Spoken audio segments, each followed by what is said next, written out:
This morning at just after 11 o'clock I had the honour to lay the wreath on behalf of the British National Party at the cenotaph in Burnley in my position as a North West MEP.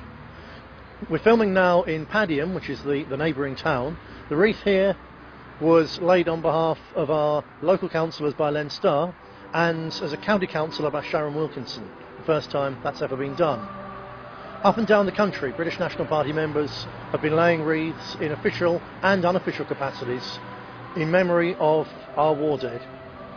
At memorial after sad memorial. Today was the first time I've laid a wreath for some decades.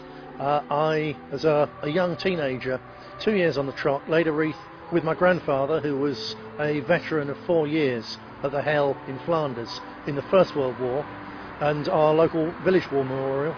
He was by then too unsteady on his legs to bend down without possibly falling over. So as a young lad I laid the wreath with him on behalf of all his comrades in that terrible war. That little village war memorial had at most a dozen names, a huge number given the size of the village, but at most a dozen names on it. Here in Padiham you can see behind me, if you went all the way around the pillar, easily in excess of 100. They're picked out in gold because fairly recently, when we took all 3 seats here, our councillors, one of the first things they did was to have this war memorial properly cleaned up, because all the gold previously had peeled off. So here our people have honoured our dead twice over.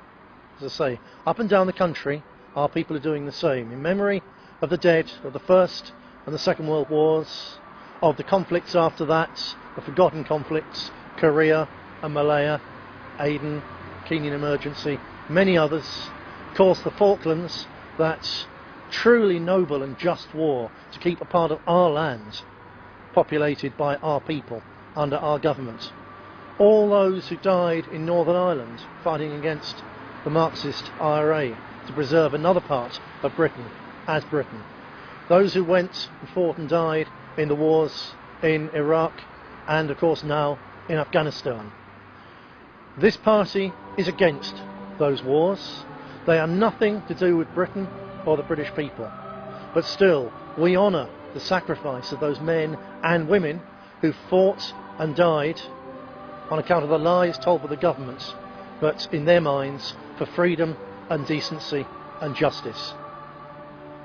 Now, the time around the 11th of November is not a time for politicking, but as soon as it's over, this party will redouble its efforts to oppose the war in Afghanistan and the proposed war proposed by many of our masters who should but do not know better against Iran.